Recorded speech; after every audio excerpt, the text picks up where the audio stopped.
Hello, everybody, and welcome back to Talking About Birds, the only Cardinal podcast that, like Eric Fedde's sinker, needs to start running. My name's Nate Heininger, Oof. and I am joined by my co-host, Ben Samorka. What is up, Nate? If you have an idea for the opening bit, text or leave us a voicemail at 848-48-BIRDS. Hambone, it is, we're recording late at night. It is tab after dark. We call it. I got a little trip coming. We got some business to get to. I'll get to it in a moment. But we both got some travels coming up, so we're recording at a very unique time for this show. Not the latest we've ever recorded, though. No. We did like that, like midnight recording in my basement when everything went terrible. Oh yeah, that was good. And that was our best app. Yeah, so good app. Was that strap it was in, folks. It was Christmas Eve. I think we recorded at like midnight, or I believe so, or the day of maybe Christmas. the day of Christmas. It might have been Christmas Day. And Yeah. that's the kind of commitment we bring to this show. But yeah, we're actually recording this one on Tuesday night, late night. The game, because of the rain delay, the game has only been going for a little while. But we've got some travel. So next week, Hambone will be out. We can talk about that in a minute. And the current plan, if he's a man of his word, and we know him to be this, so I'm not worried. Daniel C70 himself will be coming back on the show. Him and I are going to chat about the All-Star break and whatever happens between now and that episode. So thanks, Amazing. Thanks, C70. It's been a little while since we've had him on the show. I think probably he's okay with that. I'm sure when he saw the message coming through, he's like, these guys. He had to hang out with us for like 3 hours a couple months ago. So, oh, that was like 4 or 5 hours if you really think about it. It was a long time. So, too much. I don't even like being with myself for that long. I can't imagine. I took all the mirrors out of my house. I'm tired of it. Well, you can never see yourself in them anyway. Because I'm a vampire? Yeah. Okay. That's why it's a recent development. That's why you have to record at night now, right? So you're implying that I record outside? All that's so stupid. Yeah. Shut up, Nate. In your outdoor studio. I know. It was a bad build when you did it, and then the whole vampire thing happened. Yeah. I thought mine was good, and then you ruined it. So Hambone, you're a traveling man right now. You just came back. We talked about it all last week in prep for the Chicago trip. So right. You saw the one good game in Chicago. Oh, I nailed it. I was thinking about the two Cardinal games that I've seen today have both been this year have both been winners and have both been great games. That Dodgers game when we were in St. Louis, and then the Cubs game on Saturday was a fabulous game. Yeah, that was an altogether pretty brutal weekend for the Cardinals in Chicago, but that one was fun and kind of uplifting. But how was your trip overall? How was you hadn't been to Wrigley in a very long time. What was your Wrigley experience like? Man, yeah, I haven't been to Wrigley probably 10 or 12 years. Yeah. So that was great. We got there I made the whole family and everybody get there like an hour and a half before the first pitch, just so that we could, walk around, get a dog, check out the sights and sounds, all that stuff. I'm just loving being there and walking around, taking photos. And we had a very interesting conversation with one of the ushers who I believe was trying to date my mother-in-law. Hands off, brother. And he was bragging about his teacher's pension to her and about how much money he gets from that. You know how I feel. We're paying these teachers too much, so I don't want to hear this. I don't want to hear this. How I feel. This guy bragging about his pension. Well, I don't think I've ever heard a teacher brag about how much money they take home. So good for him, I guess. And then I guess he's also part-time usher at Wrigley. It's a passion job for him, great. I'm sure. Yeah. It's great. Wrigley is the best. I think I got caught up in the romance and the Joel Pozo home run, but I was like, I need to do this every year. Why am I not at Wrigley every year? It was so much fun. I was wearing my Cardinals gear, and people are giving me trouble, and all the Cardinals fans on the way out we're high-fiving and dapping up. It was great. I got my Chicago dog with all the fixins. I got my old style. I mean, it was everything I wanted it to be. Nice. Nice. Yeah, that Bozo bomb. I mean, Oh majestic. my! It went, and I know everybody, but I was just screaming. It went out of the stadium, and the like getting dirty looks from people. It was so much fun, and Pozo took so long to round Of the course. bases. The Cubs fans were starting to get mad at him. It was just a beautiful moment. Yeah. It was so much You fun. got a Gorman bomb too, which is fun. Gorman Ba'apo Uh-huh. Taco, yeah, that was great. Just to yeah, I we really were close to going to the Friday game.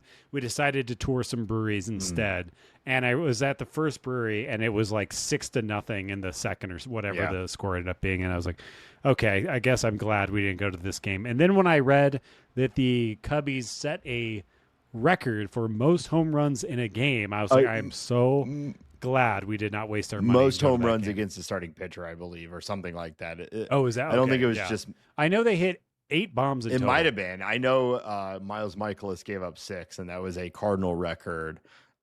Someone can correct us if we're getting this off a little Yep. bit, but it might have been both. But I'm almost certain, at least what I read, was the Miles Michaelis most home runs given up by a starting pitcher.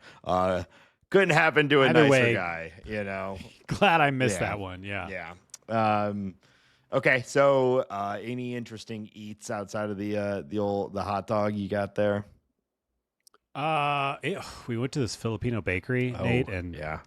my God, we spent way too much money, and we waited in line for way too long. But it was some of the best baked items I've had, in maybe ever, if not Yeah. just a very long. That's kind of time. just the Chicago And then, experience, though, right? Waiting too long and spending too much. yeah, I mean, I yeah, love that is Chicago, kind of the but thing. it is just it's a I will, major I'll city. tell you, it's cheaper going out there. Is cheaper than it is here, which is Well, annoying. yeah, But that's whatever. So that was kind of mountains. nice. And then I think I talked about this on the last episode, but we wanted to do a little bit of a fancy Uh-huh. dinner, and I found this it was like a vegetarian tasting menu, which is like a hard thing to find. And my wife is vegetarian, so anyways, we thought it'd be fun to do a super fancy veggie menu, and we found this it's like 8 or 9 course vegetarian tasting menu. It was Persian food. Mm. It was incredible. It was there was like 4 desserts. It was unbelievably decadent and delicious and great. And I love Middle Eastern food, so it's just all of it was good. Yeah, that sounds pretty incredible. I'm actually going to Georgia over the next week, so I'm hopeful that I'm going to get some good like Southern barbecue or something like I was that. going to say, I bet they have a 8-course vegetarian tasting menu down there. I'm I sure that think they that do. might not be likely, although and because we're going to be, I would say Atlanta probably, very big modern city, but Oh yeah, we're yeah, that's a real we're going to place. be in Savannah. I don't really know much about it, so I don't want to talk down about Savannah, but just stereotypes, in general, would lead me to believe that there's probably not something like that there.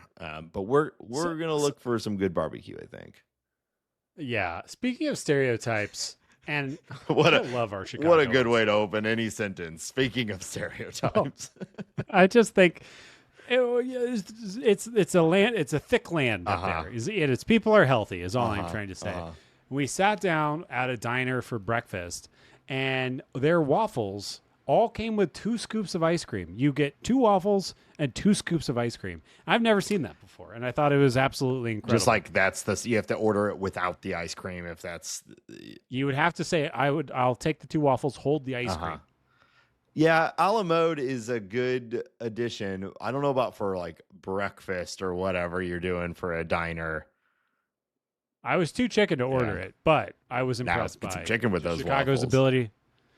They had Of that course. too. Fried chicken, Yeah. waffles, and ice cream. That was a meal. One meal. You could order all of Yeah. that. I mean, we can't be surprised by this though, right? I mean, that is that I was Yeah. surprised. So I guess maybe I don't know. Maybe I've been in Yeah, Colorado. can you too not long. have ice cream out in Colorado too close to the sun or something? I don't Yeah, they don't let us. You guys are the land of it's Mile High Stadium, dude. Like you're not getting ice cream with your waffles every morning. Our favorite ice cream spot near our house is called Nugs.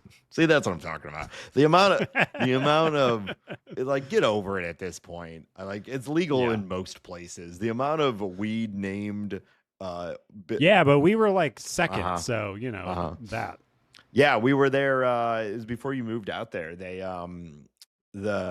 We happened totally unrelated. We were going to We were there 2 weeks uh after it got yeah, legalized. and Yeah. so I kept just telling people like, oh, I'm going to Denver, January 14th or whatever. And they're like, oh wow, like you really are like you care, huh? You're going out there, Dave. I'm like, what? Oh no.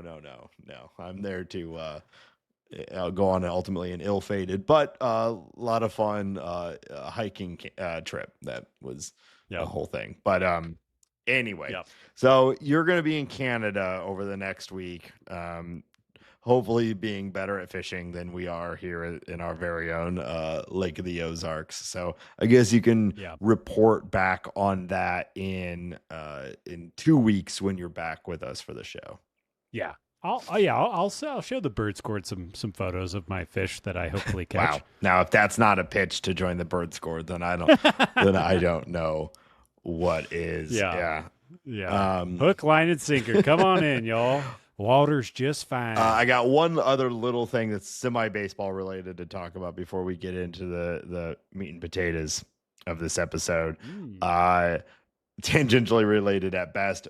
Just mentioned Nolan Gorman. Hambo, have you watched Andor? No. Oh, okay. Well, No, that's a lie. I saw the first season. Okay. Well, I'll tell you, this is not a spoiler. There is a planet that is central to the entire season is about this planet, and it's called Gorman. So everyone has Gormania everywhere. The galaxy has Gormania right now, and why shouldn't they? The guy is keeping it going for now. We talked about him a lot last week, and what he needs to do to keep that success rolling.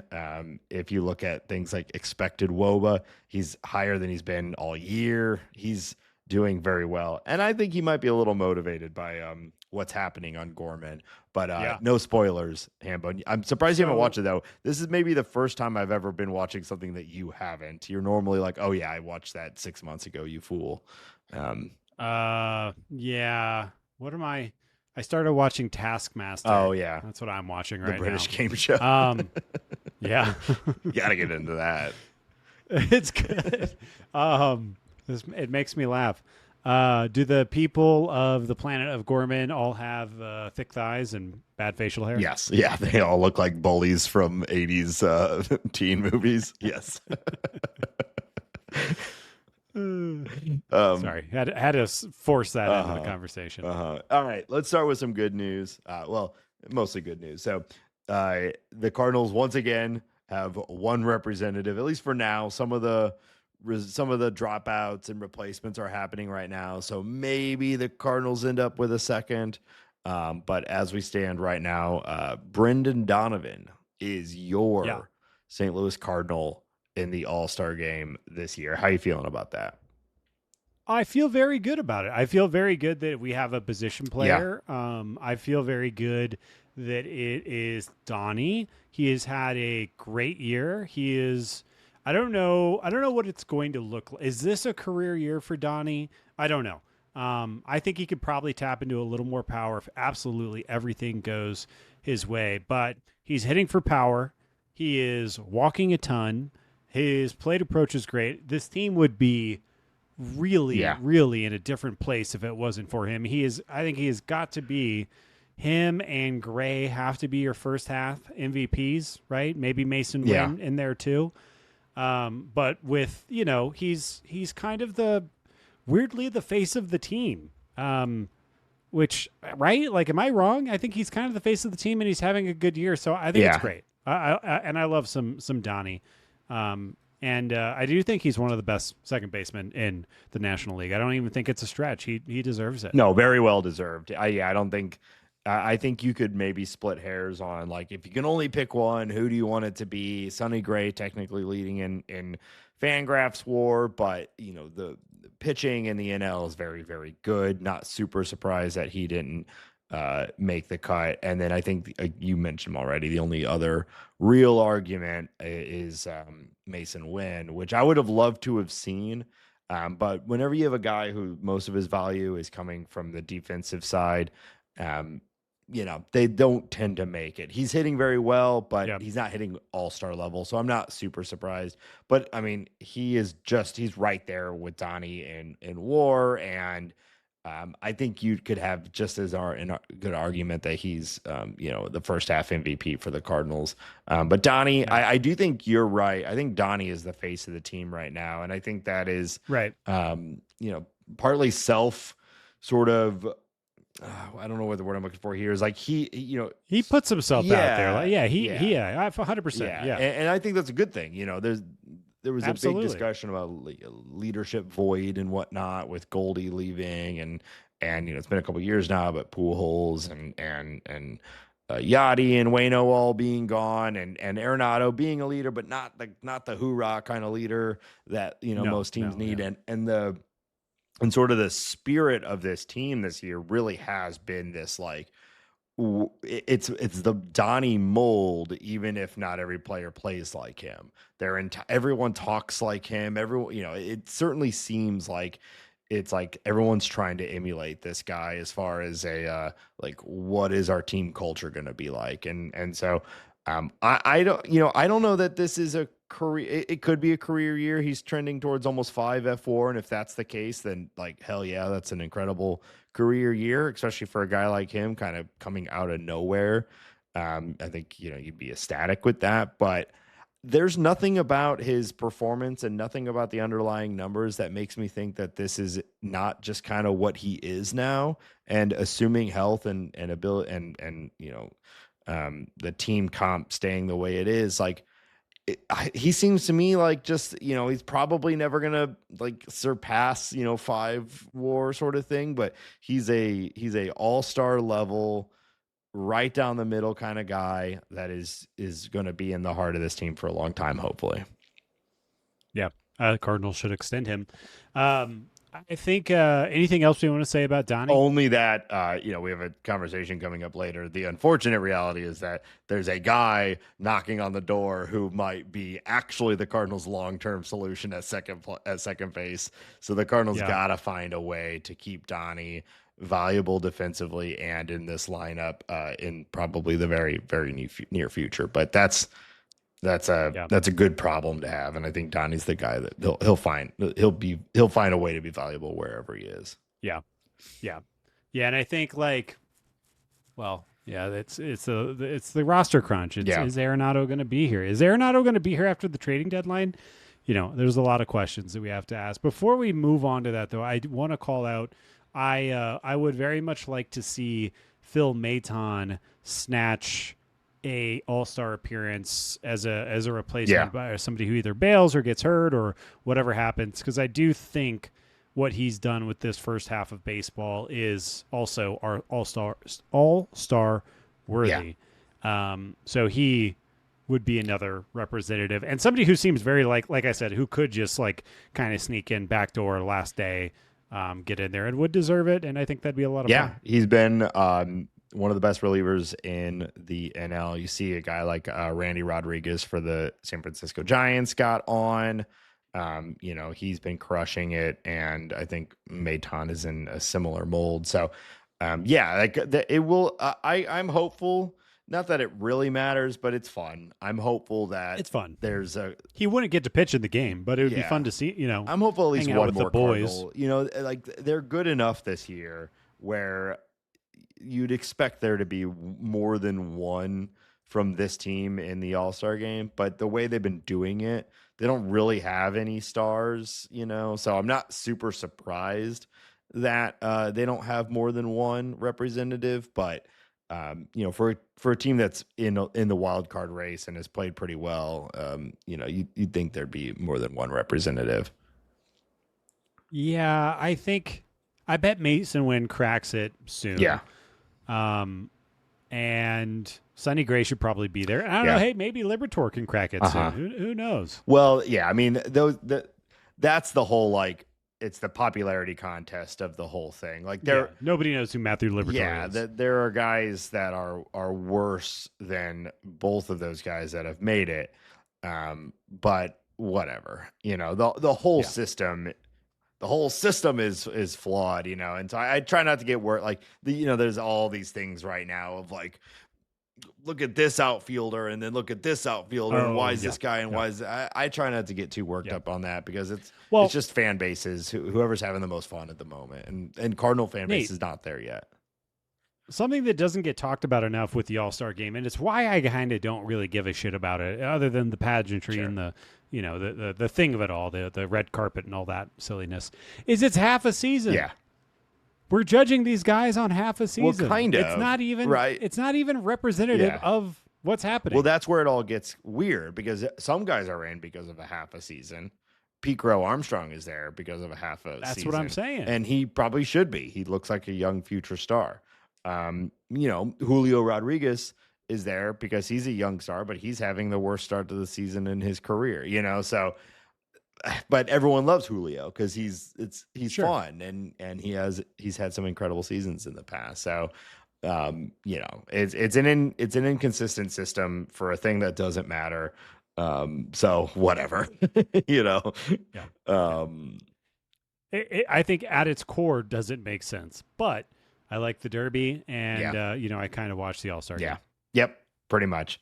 All right. I think probably the we got a bunch of stuff to talk about this week. We always do, but we got ourselves a packed show. Pack show, Nadine. But the big thing is we've been working our way up to it. It's now July 8th, and reporters, people who are actually professionals at this sort of thing, are asking questions directly to John Mozeliak. What are you expecting for this trade deadline? Where is your mind at? What are you focusing on? So we had some good reporting from Derek Gould and some others, where Mozeliak had a pretty good interview. Well, I guess we can talk about whether it's good or not. Do you want to read the poll quote here? Yeah. This is, again, like Nate said, Mo talking to Derek Gould of the St. Louis Post-Dispatch. Mo said, I do think ownership, if they saw we were in a good spot and it made sense to do something, I think they'd support it. Mozeliak went on to elaborate that he hasn't done a quote-unquote deep dive into how ticket sales and the club's broadcast deal have impacted things, but he expects ownership to invest in a contending club. So the reason I kind of scoffed when you said, because I mean, it's kind of it's like honestly, we should savor it. We've had this for a long time. Uh-huh. I don't think, as good as Chaim Bloom may or may not be, he can't deliver a quote like that, where he's basically like, I don't know, man. I don't know. Your guess is as good as I mine. never Could should go have this said I way. wanted to trade Could go the other way. Arenado. You think I'm going out with anything? You think I'm telling you bitches anything? You fools. I love you fools think that I'm going he's to give like, you any information. Not only am I not going to give you information, but I'm going to tell you that I also haven't really done any other work to understand what I think they might be leaning towards. Yeah. And it's like he didn't even and also, that, to be clear, that was the first part was a quote, and then it was paraphrased by Derek Gould. So he's not quoting him directly, but it is so much to say so little. It's a lot of words. To what end? Yeah. To nothing. So I think the news that's supposed to come from that is that ownership wouldn't block an addition at the trade deadline, in Mo's opinion.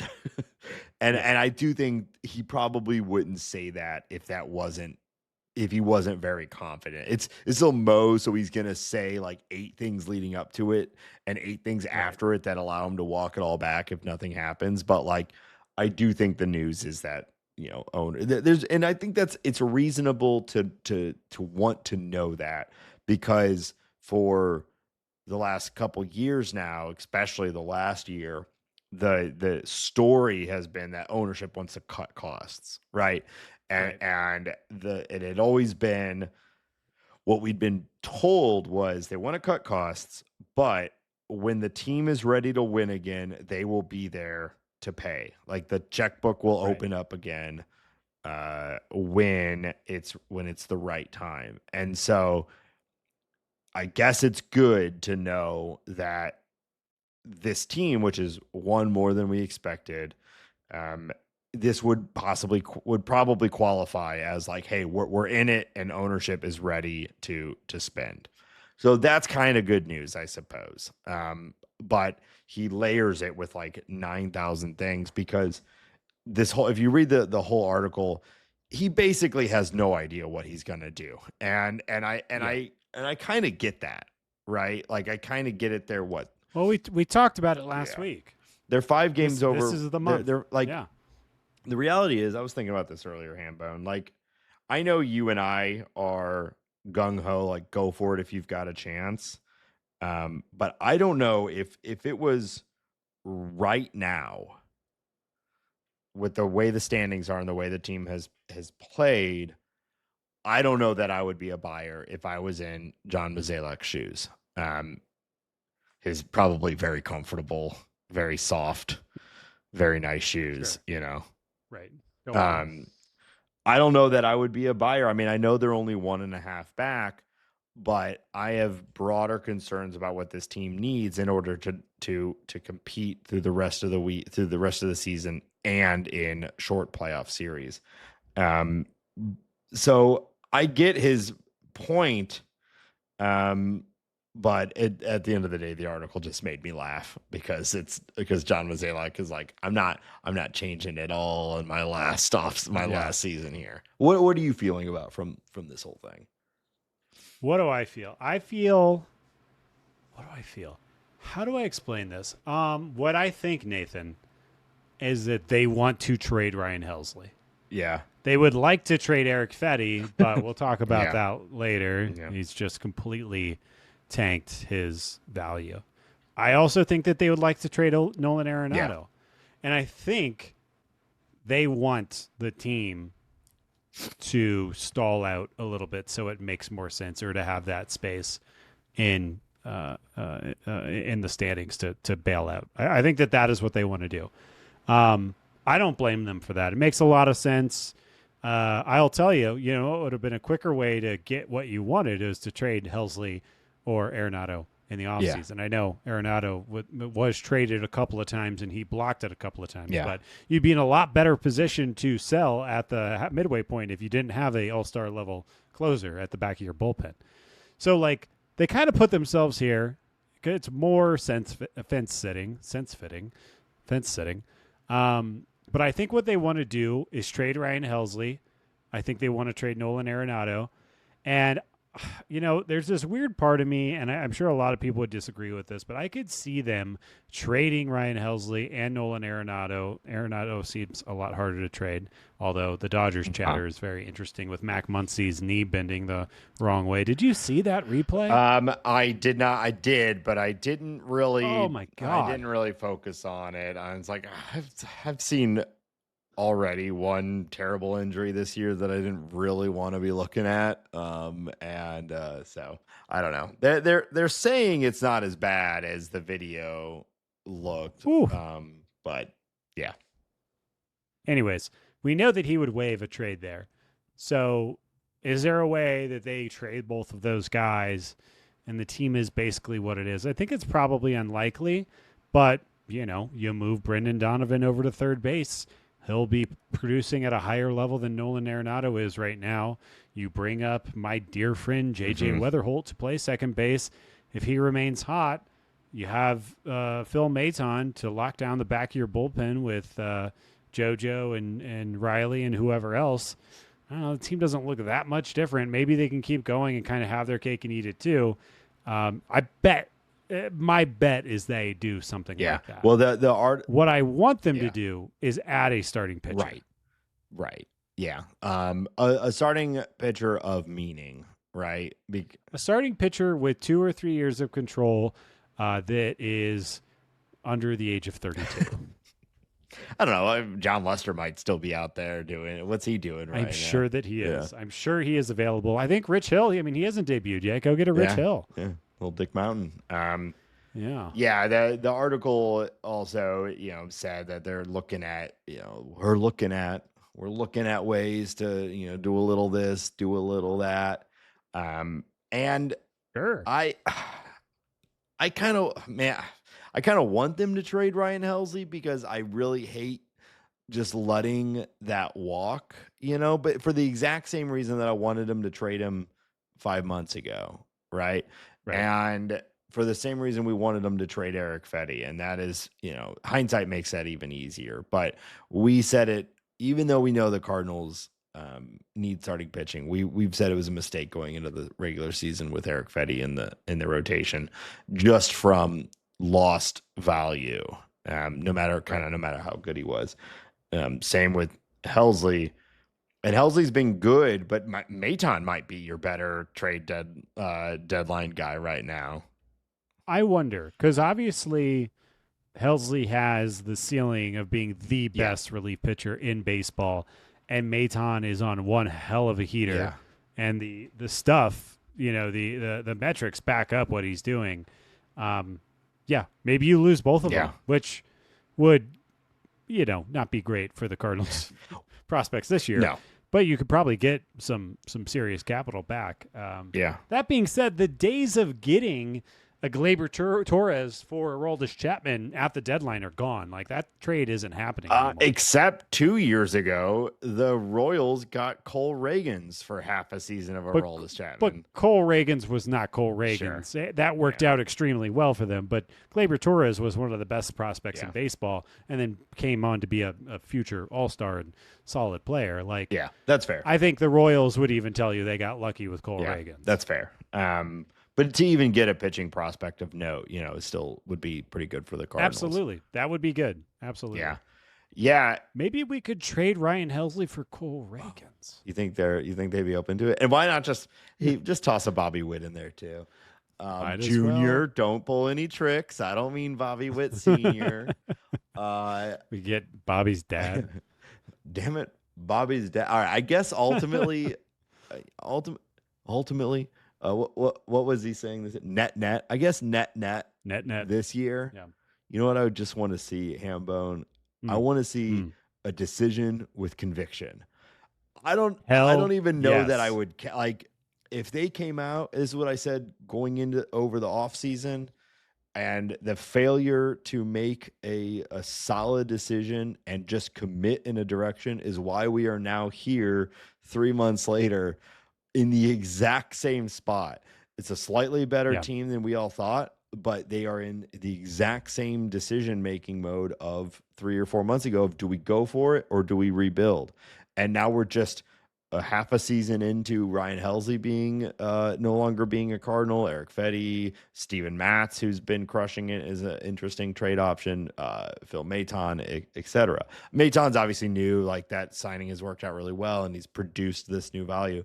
But it's all the same story, just a lack of conviction in a decision has led to this. So I think I've kind of waffled with ice cream back and forth here over the last 15 minutes of this discussion. I think as a fan, I think I would really appreciate them just going for it, just like shoving in trade. They've got some interesting young prospects. You could hold on to a lot of the MLB roster and still, I think, make meaningful additions to this team, including what you're talking about.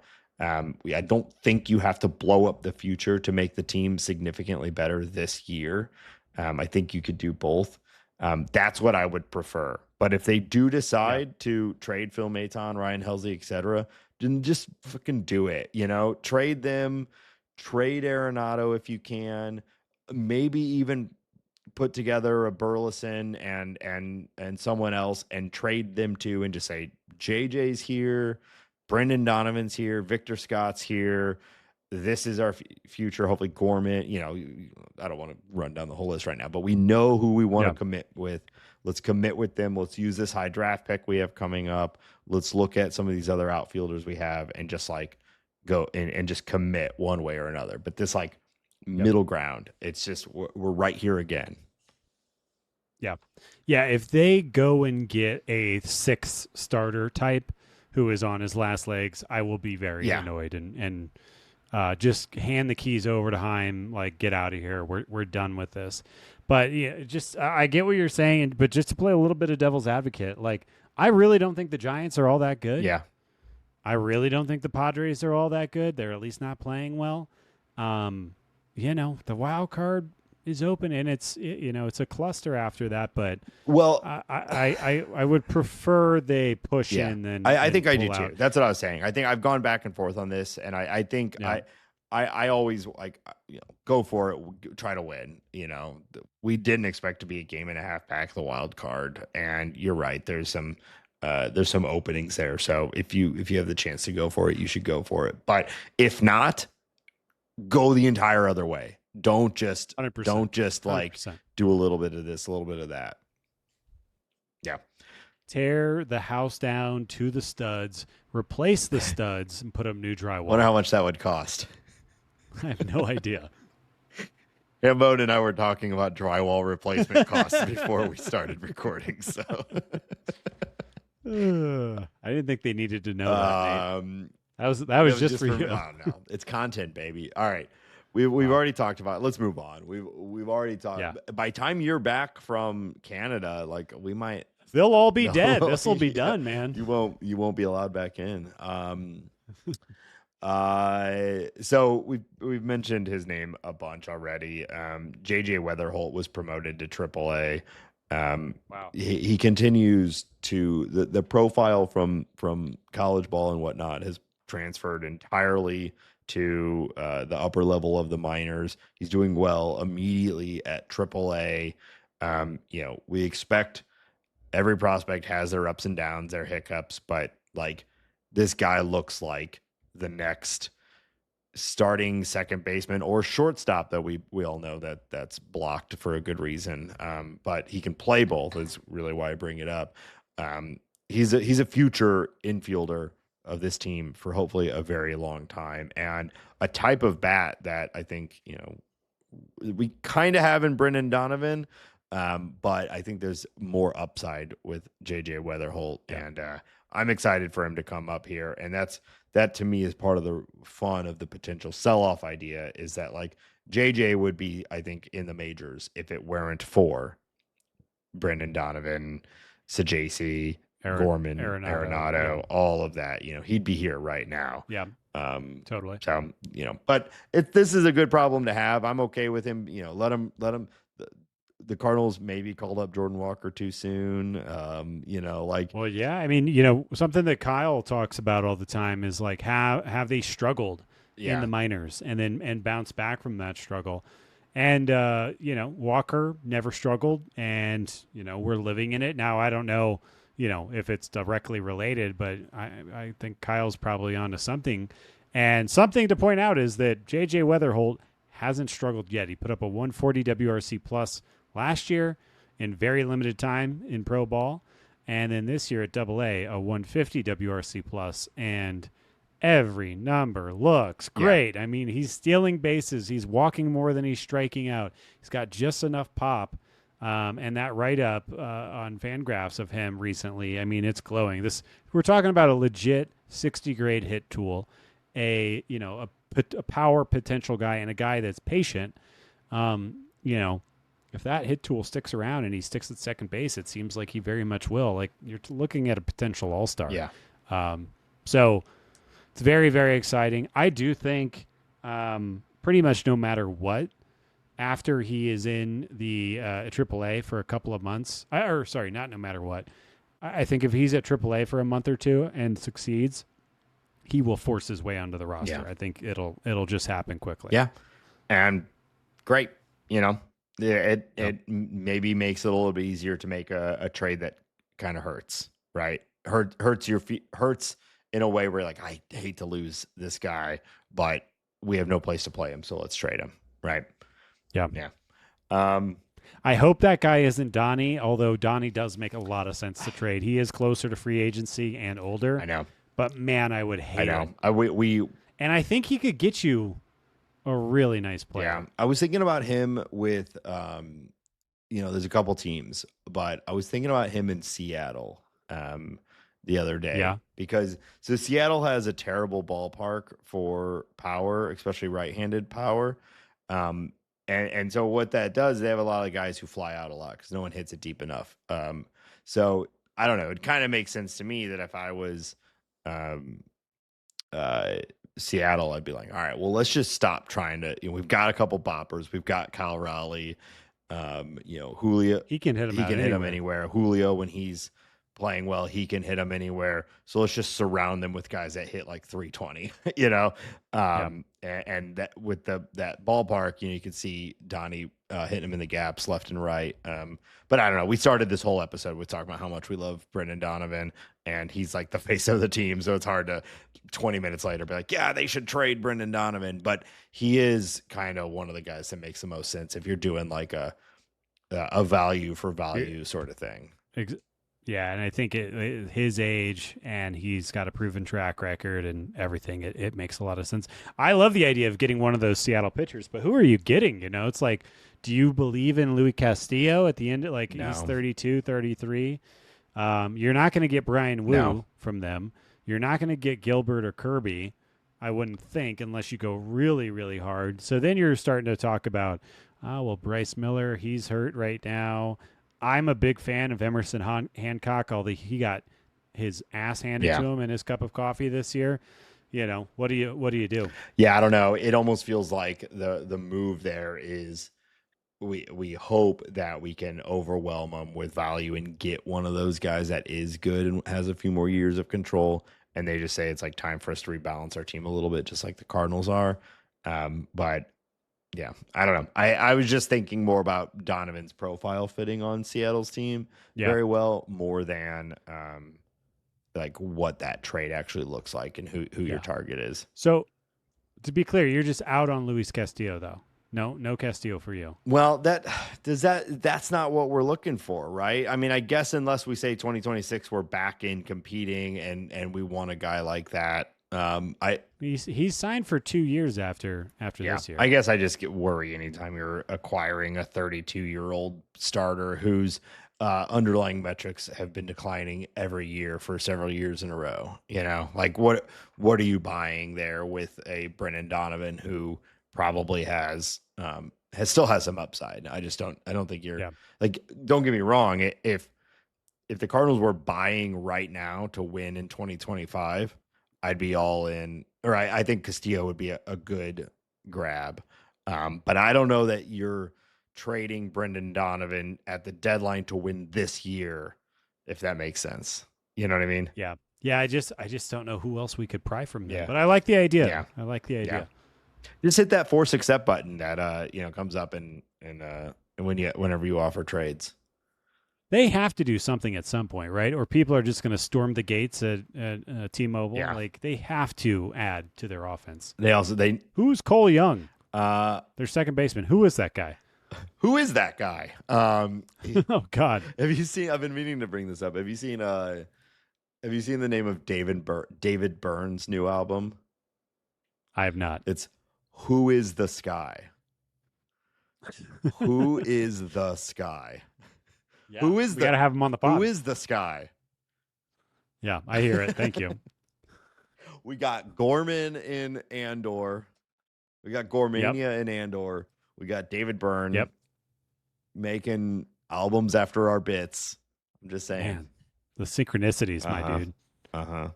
I'm tripping out, dude. Whoa, nugs. All right. What do you want? I got a gift card to Nugs downstairs. Let's start talking about some of these Cardinal players more. Let's talk about Nolan Arenado. He's injured right now, dealing with shoulder pain. It's just this trading deadline is coming at such an inopportune time. Nolan Arenado is currently injured, although not bad enough to go on the IL. Eric Fedde is pitching very poorly. It's just not working itself out. I mean, obviously, I can't really be worried about Arenado yet because he's not on the IL. So, I don't know what else there is to say other than we're going to watch a little bit of Gourmet right now and maybe a little bit of Donnie and see what happens. Yeah, they're downplaying it. He's not on the IL, so there's not much to do. Maybe it's good he's getting, we've talked about it, where maybe it's good. Maybe they need to rest him more. Maybe this will help. I don't know. It's interesting to get a deeper look of Gorman at third base, who was supposed to play third this year had Arenado been traded. So, if something does happen, if he's traded, at least he's getting a little bit of a warm up over there before maybe being flung into it. Although, like you said, it might be Donovan plays third and JJ plays second, but probably not immediately. Yeah. Can Gorman hit home runs at T-Mobile Park? Is he strong enough to do it? I mean, I think he's got that power. He can hit anywhere, and they're better for lefty bats, but you know, it's rough for everyone out there, unless your name is the Big Right. Dumper. God, love that man. Let's talk about Eric Fedde. We kind of mentioned him briefly. I'm going to read a quote from Fedde after his just rough start at Wrigley there. That was it's just been so bad for him. I feel bad for him. He says, "My sinker is not running, which is really killing me. My cutter is moving, in my opinion, a little too much. I need to clean up the mechanics to hopefully get back to those shapes that I like." He went on to say, "I'm throwing a lot of balls. When I'm throwing strikes, they're being hit well. It's a difficult situation to navigate. Maybe in a sense, I'm thinking too much about outside things, my mechanics, about tipping, about holding runners. I'm not just focusing on making a quality pitch right then and there. That's something that's inexcusable and I have to be better about." So, you hear that, and it's obviously a guy who is feeling a lot of feelings, which is not surprising because his recent performance has been really, really bad. And he's been through this, like it on a human level, you hate it because he did the thing. He went over to Korean baseball. He remade himself. He came back over, got signed for a good chunk of change, 2 years, $15 million, and was putting together a really nice season with the White Sox. Obviously, we all know he got traded here. He had a good end of the season and even had an okay start. And, we're in the middle of really, really bad run. Like, where is he? Like his past 4 starts, he's given up 18 runs. He's given up 11 walks, only 6 strikeouts. His ERA is over 10. Yeah. And even before that, he had a couple of good starts right before that and had another bad run earlier in the year. So it's just been a bad year. He is, I believe he's the 8th or 9th worst pitcher by FWAR in MLB today. It's been bad. Yeah. On a team that is already relatively starved for starting pitching, right? So, you know what it kind of reminded me of? It reminded me of Paul DeYoung when he's really struggling too. This guy who's just like hyper aware of his own process and has seemingly been like super successful because he's been able to, like, I don't want to say like outsmart everybody, but like the kind of guy who becomes a coach eventually, because he just understands mechanics and his mechanics need to be working flawlessly for the outcome to be what he wants. And the moment it's not, they get in their head and they just like, and that is a spiral, right? And Paul DeYoung's still in the league. Did you see that? He hit a home run the other day for I think it's like the Nationals or something. But it's so crazy to me that Paul DeYoung is like a legitimate good major league shortstop. I just never thought. I always kind of thought it wasn't real. Yeah. And it is. He's still around. Good. But yeah, those types of guys, right, that are just like their mechanics are everything, and that's all they think about, and so they can get into these spirals. And I guess like the good thing is like they've done it in the past. They can get themselves out of it. Eric Fedde has struggled heavily at other parts in his career and has been successful, but not a lot of time left for it to matter for the Cardinals. And despite the Miles Michaelis record-setting performance, it feels like he's the first one out at this point. And Mozeliak. Well, he's making a lot less money, which makes the decision, how the Cardinals think about this kind of thing, makes it a lot easier. Yeah. And Mozeliak said, we need to find a space for McGreevy. Yeah. I would argue 6-man rotation, just keep it going. But I'm also kind of fine with if they decide to, I don't know, Fedde's got a shoulder impingement or whatever, and he needs a rehab assignment or whatever, that sort of thing. I think do you just drop the dude? Do you ask him to go to AAA to tune up? Do you fake an injury? Like what do you do? Or do you just say, good luck, buddy. Try, sign somewhere else and get get after him. Yeah, I could see them skipping a start for additional rest and for tune-up and giving McGreevy a start, giving him one more, and at that point it'll be July 18th or whatever. And if that one is bad, and the team is otherwise in competition, then a harder decision is made. Yeah. As you and I are talking, he is scheduled to start the Saturday game against Atlanta. So I guess we'll see if that actually happens. To turn it over to McGreevy, like I think we've been saying this for a while. Yeah. We're really impressed with everything he's doing. I think to the degree that we can say that like he's there's nothing left for him to do in AAA. Right. He's proved that to me. And, if anything, I feel like we just haven't seen enough of him in the big leagues with the flashes that he's shown against some of the really tough opponents. So, yeah, the whole thing sucks. It sucks that we traded for him. We got rid of Tommy Edman, and I guess you can't really think about it because at the time it made sense. But just the way that it unfolds, the branches of a trade, it stinks to be on this side of it, and it stinks more for Eric Fedde. But he'll be fine. It's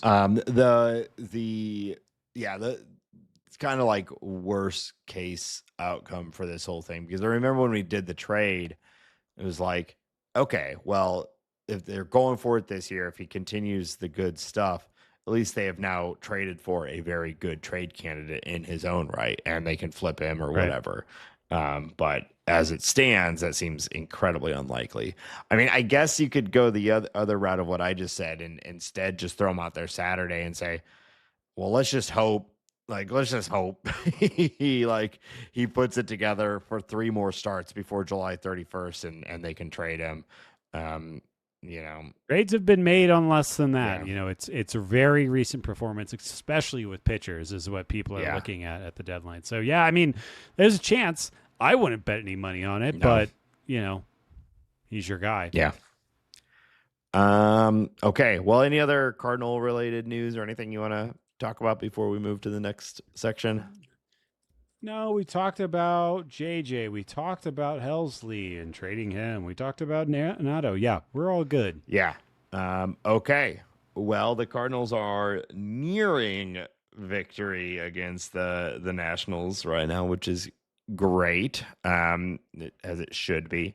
And we're going to talk about the upcoming series, a little bit of league news, and a little game. But before we do that, we want to remind our listeners, as always, that this show is supported by listeners just like you. You out there driving, folding a towel, washing dishes. I thought you were going to try to guess what car somebody was driving.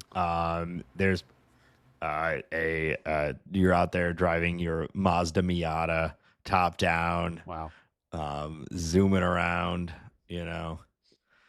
I hope somebody's driving a Mazda Miata with the top down and blasting us. That would be great. Hey, everybody, welcome to that's what you want to listen to when you're driving your Mazda Miata.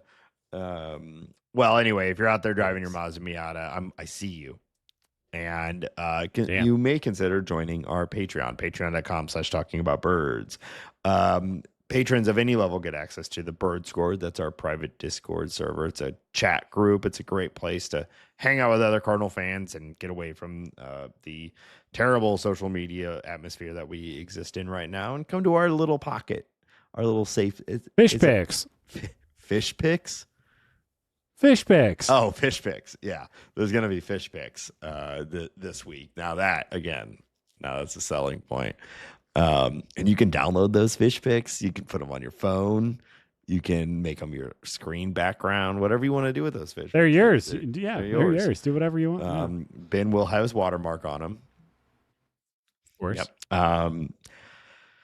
Talkingaboutbirds.com/page. No, patreon.com/talkingaboutbirds. We also appreciate everyone that leaves a review on their favorite podcast platform. That helps a ton. And consider telling your friends and family. Now's a great time to get on board with the show. Hambone, where else can people find us online? We got all the social medias. We are on Blue Sky. We are on Instagram. We are on TikTok. You can listen to this show on Spotify if you would prefer that, you can watch this show. You can watch us. Nate, I'm talking to you right now. What's up? Hey, on YouTube. We're there. You can also listen to us on YouTube. You can find all of the podcast information, the show, shirts, and more at talkingaboutbirds.com. And of course, you could email us questions or thoughts or whatever to talkaboutbirds@gmail.com. You can, in addition to all of those things, Nate. But wait, there's more. You can call us and leave a voicemail or send us a text message to 848-48-BIRDS. That's 848-482-4737. All right, 848-48-BIRDS. All right. The Cardinals will head to Atlanta. I'll be in Georgia, a little far away from Atlanta, though. Wow. We're all heading to okay. Georgia. We're going to Georgia to play the Braves. The Braves have been a big talk this year. You know, part of the reason why the Cardinals are in contention for a wild card spot is because the Braves are not. You know, they had that horrible start and seemed to be coming back. I know at one point we were talking about like they were right around 500. Certainly seemed like they were you know, going to put that bad start behind them. But they've now had a bunch of pitching injuries. Chris Sale is out. Spencer Schwellenbach, you know, yet another young Brave starting pitcher who's entered into the scene and seems dominant, is hurt. So their pitching has been a problem. They do, however, have Ronald Acuna Jr. back, who seems to have not missed a step after his second terrible ACL injury. So good offense, mediocre pitching. They still have some very good pitching. Don't get me wrong, but it's not what it has been in the past. So a good team despite the record, and not a team that I think you could just go in and expect to beat at home despite their low record. You know, they can still hit the ball pretty hard. Yeah. Looks like the Cardinals are going to draw Grant Holmes, Hurston Waldrep, and Didier Fuentes. Didier. Oh, I was really wanted to not say something else there, but so one of those names I'm familiar with, the other two less so. Grant Holmes has put together a pretty nice start to the season, has looked really, really good. But yeah, I mean, this team is kind of goofy. Jerkson Profar, he's back in the mix, Nate. Mm-hmm. He's hitting a couple of doinks. He has. Matt Olson is that dude. I'm a big Matt Olson believer. Austin Riley and like you said, Acuna Jr. is still there, and everybody else has kind of been meh. Yeah. You know, Ozzy Albies isn't really being Ozzy Albies. Michael Harris isn't really being himself. Sean Murphy's kind of a hybrid backup role now with Drake Baldwin, who does seem to be another potential dude. But yeah, this team is, I don't know. Is this a transition year for them, or is it just wasn't supposed to bad be luck kind of piling this up? Is supposed to be a highly competitive team. You mentioned, I don't think it's pronounced Didier, but I'm really not sure. But it did remind me, I've been meaning to ask you, are you excited to potentially be able to return to some freak offs? Such an idiot. I mean, your guy, he's almost completely scot-free, so I assume you're going to be able to reattend your favorite party experience. Yeah. You just want to walk on past that one. Yeah. All right. So that No, I was letting you swim in it. I wanted you to be that there. guy, he's like 20 years old. They called him up. It was like directly from single A, maybe double A. Someone that they've done this in the past. Spencer Strider is one of them too, though he was a little older.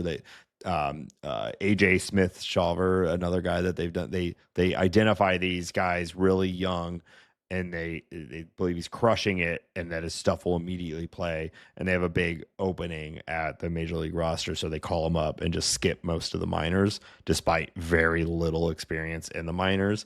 And not like college guys either, you know, where that happens. Yeah.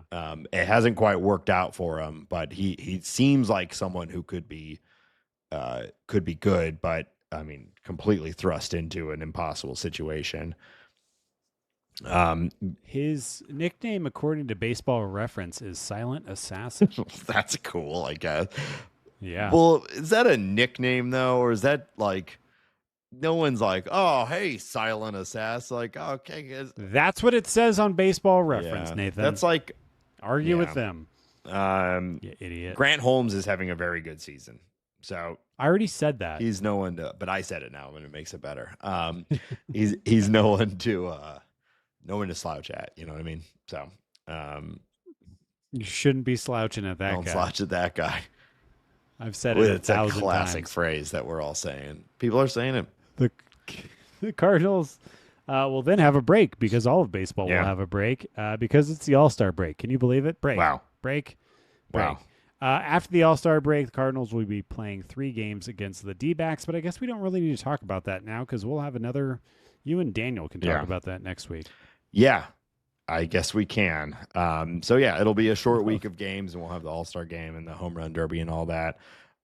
So I guess we just hope, that everyone calls it the first half, but we're way past the first half at this point. So, there'll be like 60 something games left after the All-Star break, maybe low 70s. So the heat is on, Hambone. Heat is That's what I on. wanted. I Yeah. wanted you to sing. All Heat is on. right, let's do some league news. All right, let's get into it. We got a bit of a newsy week this week, Yeah. Nate. Nationals have fired their president of baseball operations, Mike Rizzo, and their manager, Dave Martinez, at the same time. What is your thoughts on this? Well, at first I was quite surprised because I thought, like, man, like they have such a good young core. We've talked about that team as a team that like we're pretty excited about for the future. Yeah. But then I started thinking about it a little bit more. It's getting late. And then I thought, well, actually all of those guys came from one trade. It's true. And it's been several years now. They have almost nothing else really going on for them than the good guys they got from the Juan Soto trade, where the Padres dumped like their top 5 prospects to him for 2 years of Juan Soto. A great deal, but that's the one thing. And I guess you could argue that Rizzo and crew should have seen this coming a little bit more and built a better team around this core. And they should be, considering the fact that they have some of the better young players in baseball, they should be more competitive than they are right now. And I'm guessing that's kind of where this decision making came from. So still a little surprised by it. But I guess, it's the Nationals. They want it. They are a team that wants to compete, and they haven't for several years now. Yeah. I mean, obviously C.J. Abrams and James Wood, Mackenzie Gore, those are the 3 best players on their team, and they are really good. And Gore took a huge jump forward this year with James Wood, and it's a lot of fun for them. But there's not really anybody else on that team. Also, talk about their other trades, like Keibert Ruiz is not good. Like, I don't know if he really should be starting as many games as he's starting in the big leagues. I thought he was going to be. I mean, everyone did. I really thought he was going to be better. Dylan Cruz has not been good, but he probably still will I be, think right? So he was a guy, if it wasn't for the injury, I really think he was on the come up. Like a lot of the underlying metrics were supporting a breakout. I think it could still happen if he comes back healthy. He's still very, very young. He's only 23. Yeah, I think he's going to be a star and was on the path towards it before his recent injury. Yeah. Luis Garcia Jr., I think, is legit. Maybe not great, but good.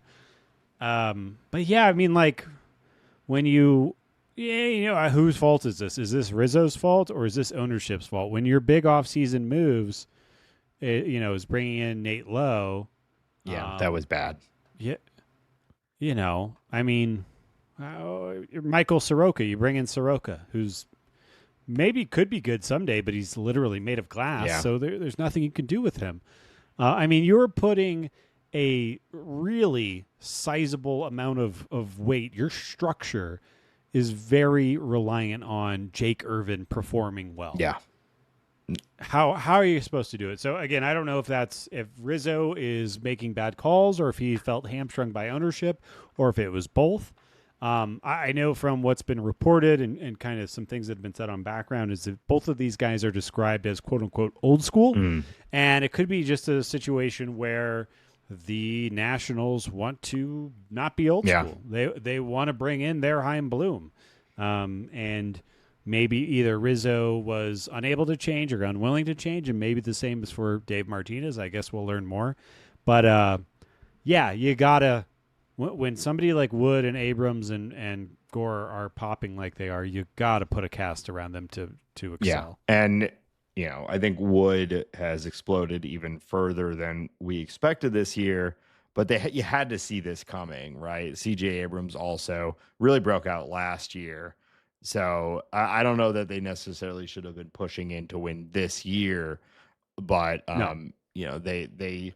Well, that's the other. Like, what are the expectations on the timeline? Yeah. Were they expected to be competitive this year, or was that what Rizzo was selling them that they were going to be competitive this year? Because he would have been the only one. Yeah, no, I mean, allowing the Rangers to dump Nate Lau to you. I mean, don't get me wrong, S to your name, but like outside of that, what are we doing here? Yeah, that's a great point. I'm glad you finished that up like that. Thank you. That's very nice of you to say. Okay, the Brewers, our favorite guys in the Central, have activated Brandon Woodruff. Nathan, this move, multi-years. This move has been in the play for years. Is I guess what I'm trying to say. It's finally paying off, and he's back. And he looks good.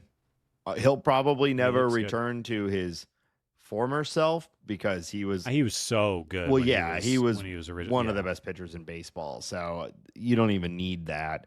But he looked. Well, I only really dug into one start, and maybe he's only had one. He's only had one start, yeah. But that one was good, very, very good for a guy who hasn't pitched in the majors in years. And we were talking about it back when it happened that like whatever team signs Brandon Woodruff is going to be happy about it in 2 years, and here we are. So it was probably always going to be the Brewers, that's just how these things typically work. But I remember we were like, Cardinals, please go get Brandon Woodruff right now. It'll be cheap and he'll be good. And, imagine if he was being activated for the Cardinals right now versus the Brewers. We'd be very excited. Yeah, and it's going to be half a season. He's got a mutual option, which will not be picked up unless he gets. I don't even know what the scenario would be, but that won't happen. So, he got a decent chunk of money for a very short amount of time, but he is that good. And they're, I mean, we're basically tied with them. So like this is a huge grab for them right now. Like very big. The timing almost couldn't have been better, right? So. It's almost like they planned. They're in the second wild card spot. They're up 2 games on San Francisco, so up 3.5 on the Cardinals, and they just activated, a very, very good starting pitcher. And I mean, with them, obviously, we know about Fedde Peralta.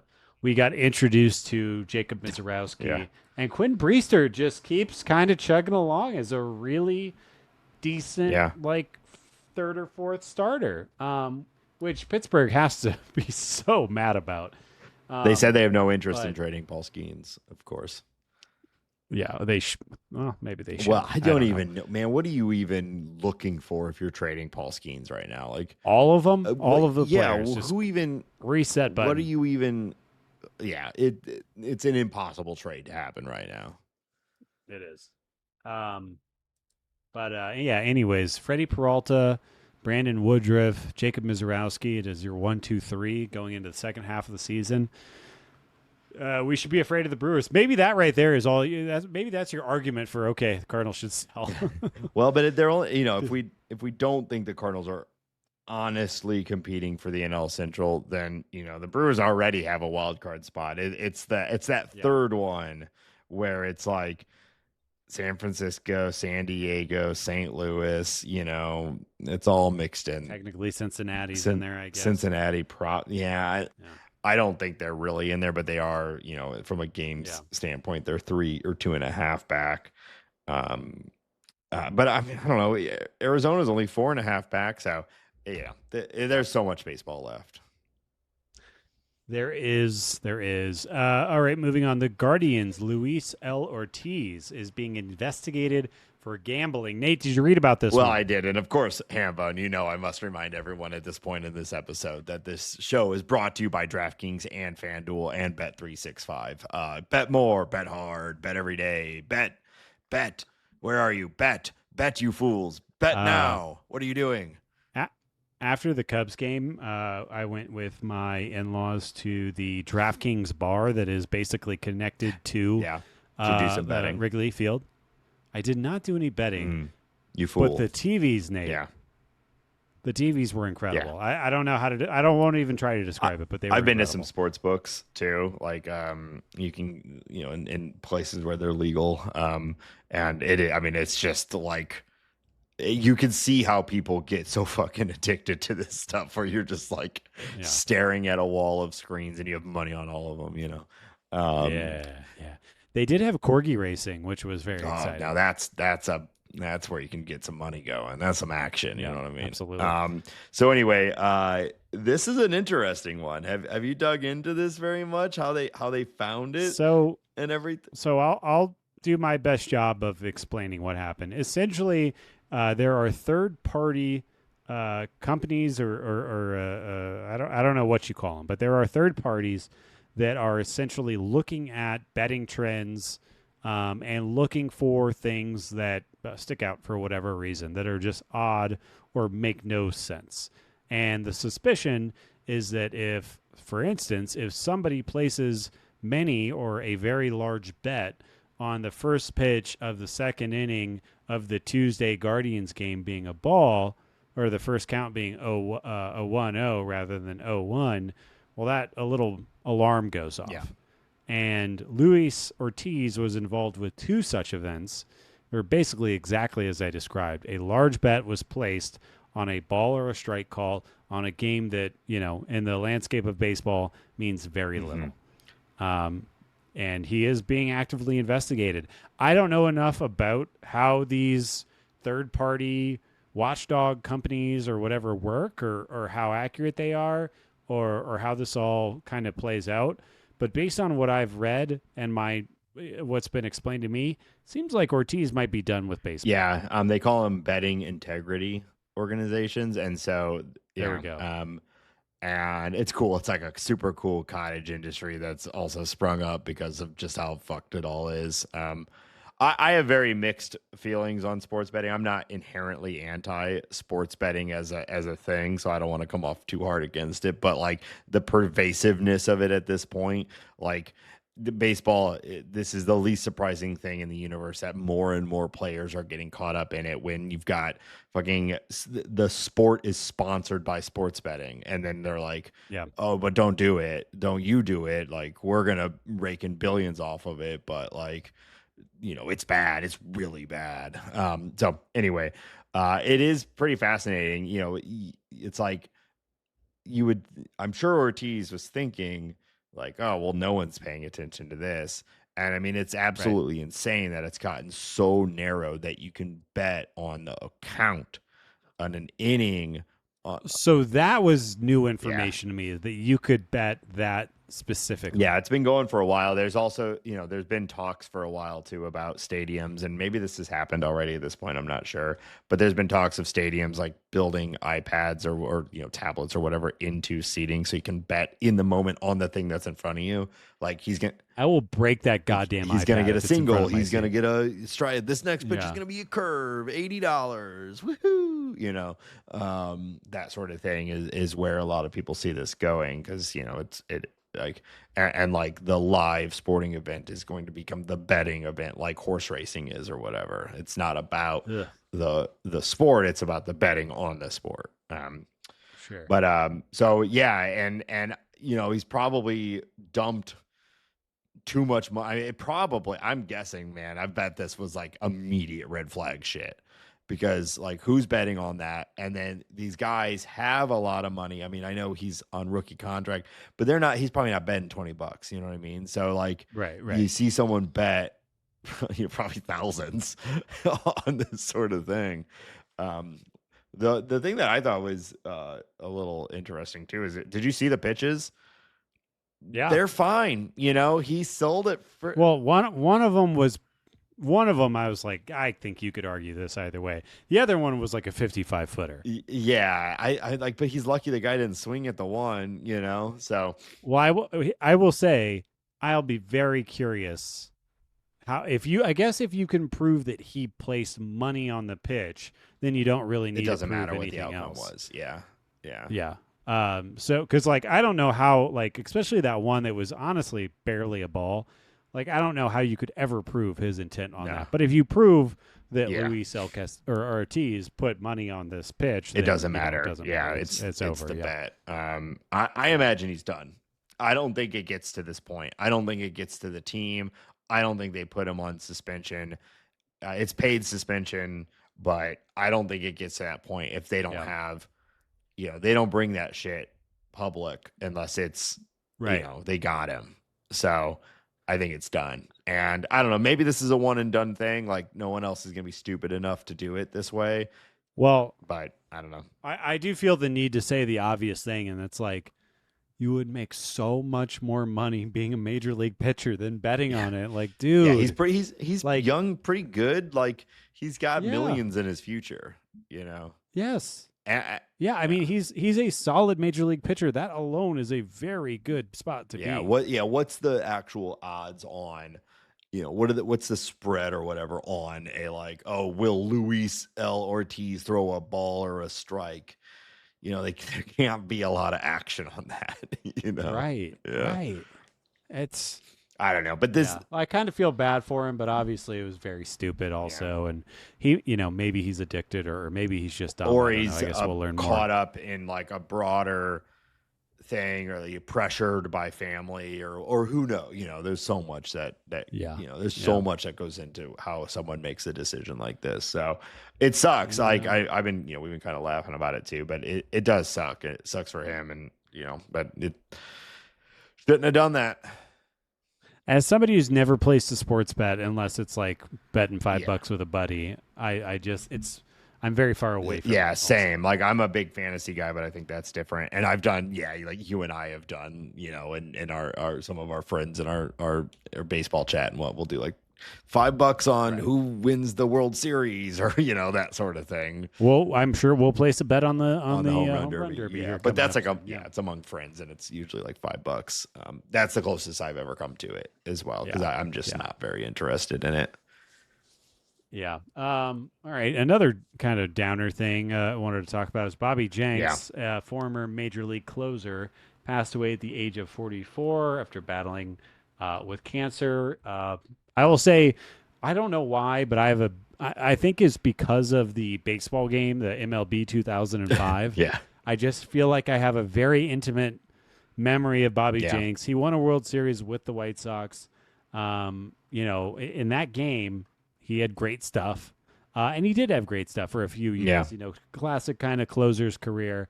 But a guy who I think probably baseball fans around our age remember, and just so young. Yeah, I never know what to say on these sorts of things, but hope his family and everyone's doing okay. Very, very talented guy. It's a bummer. Let's end on a little bit of a lighter note. I brought up the home run derby. Nate, it came out today that Pete Alonso has decided not to compete in the home run derby. Our big strong man is taking a day off. I can't say I'm disappointed. Obviously, he's put up a couple of L's, and I guess he's probably more focused on making $1 bajillion this offseason, which I get. Yeah. But no Pete in the derby. I know. I think I think it's a good thing, probably for his mental health. He did not ever seem to be having fun doing that thing. I worry about him when he's doing Yeah, it. Yeah. I think it's probably better for everybody that he's not there. I just imagine, because the home run derby has become such a fun atmosphere and it's all about like celebration. And you just have this monster man who's won it multiple times, who like looks like he's like meditating and taking swings in the clubhouse in between every round when everyone else is out like wearing chains and talking with kids. Like I think it's probably better for him. And I think that's a nice way to look at this. I won't have to worry about somebody this home run derby, which is nice. like it just it's we laugh a lot about our big strong man, big strong guy, the polar bear. Yeah. I think it's probably good he's not doing it. Yeah. Yeah. All right, that's all I got for league news, Nate. All right, Hambone, it's getting late. I actually mentioned this game earlier today. We're going to do a quick little round of who is this guy? All right. So, wow. If you have not heard this before, I have the name of a person who has played Major League Baseball for the St. Louis Cardinals at some point in their career. I have a set of clues. This time I have 4 clues. Okay. And they start very vague and get increasingly specific. Ben has to make a guess as to what player it is. Makes a guess if he can after every single clue. You ready? Yeah. I'm All ready. right. This player was born on October 4th, 1978 in Chico, California. Born 1978. Chico, California. Chico, California. Um, Right. So, who is our Californians from that area or from that age group? How old is David Freese? Is David Freese that old? He can't be that old. David Freese is a few years older than. Oh, how old is David? He's from California. No, he's from St. What? Oh my God! Oh my God! I wasn't gonna. No, say he was anything, traded. but, yeah. No, he was traded from the Padres. That's what I was thinking. Everybody, shut up. But he's probably too young. Also, who is like? What is that? Like late 40s? Yeah. Who is in their late 40s and is from California and has been a Cardinal player and wow, I don't know. Jim Edmonds. Nope. I had to mail something the other day to Rancho Cucamonga, California. How fun is that? Wow, that's very fun. Rancho Cucamonga. All right. Believe that's where the show Workaholics was based. Oh, I think you're right. It was a good show. All right. This player played in no particular order for Minnesota, Philadelphia, Cincinnati, St. Louis, Texas, and Milwaukee. Oh, Jesus Christ. They played Major League Baseball games for those teams. Can you say it again, please? The list of teams. Cincinnati, Minnesota, Philadelphia, St. Louis, Texas, Milwaukee. Ooh. Just based on those teams, I don't remember if he played all of those places. But Kyle Loge is coming to my brain, so I'm going to say Kyle Loge. Hambone, you got it after 2. Let's Kyle go! Loge. Yeah. Yes. Very good. Oh, God. Kind of just forget about Kyle Loge, I never forget about Kyle Loge. He was needed for many years. Well, here, I'll tell you my other 2 stats. He was drafted by the Chicago Cubs in the 29th round of the 1996 MLB amateur draft from high school. Now he signed with the Cardinals as a free agent for 1 year and then signed a 4-year extension after that 1 year was good. Right. After 2012 was his last year. And then he rejected a qualifying offer and went over to Milwaukee. Milwaukee, I yeah. think you'd maybe get it after that because of the 4-year Yeah, extension. Like the Cardinals have not done a lot of those. And right. then the final one, after a couple of rough years, you may remember 10 and 11 were pretty rough for him. After a couple of rough years with the Cardinals, this pitcher bounced back in a big way, culminating in his 2012 season where he led the league in winning percentage with a 16 and 3 record. He placed Wow. seventh in the NL Cy Young Award voting that year. His only time getting a single. I think he got 3 votes for the Cy Young. It was one of those seasons where like he didn't strike out a lot of guys from a WAR perspective. It's like 4, but the record was incredible. Low WHIP, low ER, sub 3 ERA, and So I kind of remember him just like not having great stuff, but just getting a lot of yeah, outs and always being there. Didn't he have like some crazy experimental forearm surgery or something like that? Because I remember him getting that and then getting a crazy tattoo to cover up the was he scar. the one of the first to get the thoracic brace? Because everyone kept saying it was a motocross injury. I remember Yeah, that it yeah, might not have been the thoracic brace, but I kind of feel like it was. I something like remember that. the Yeah. talk was like this is a motocross injury that guys get from gripping and like spinning the Mm, handlebars, and he got that, presumably from the grip on the right. baseball and the torque or whatever. Um, but yeah, and if he had like a -2 WAR season with the Cardinals in there, and then 2012 he was good, very good, and declined a qualifying offer. Yeah, makes sense.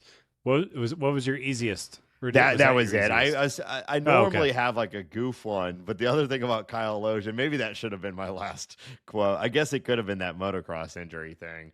I normally have like a joke one, but I just like could not think of a joke about Kyle Loge. Yeah, well, that's kind of the That's, but maybe that should have been the. he's he's a funny player because he played in the big leagues for 16 Yeah, years and was good, but he is like kind of one of those guys. It's it's just like the like, low yeah, strikeout. Just yeah, the work. He had 212 innings or whatever in that 2012 season, which was the season right in between the 2 World Series teams. right. So yeah. All right. Well, thank you for your service, Kyle Loge. Yes. So that'll do it for this week's episode of Talking About Birds. Thank you everyone for being here. Hambone for going so late. This was my scheduling request, although it's a little earlier for you. But almost midnight here in St. Louis as we record this. So remember links to everything on talkingaboutbirds.com. I'll be back next week with Daniel. So hopefully y'all are looking forward to that. And until next week, let's go Cardinals. Let's go, birds.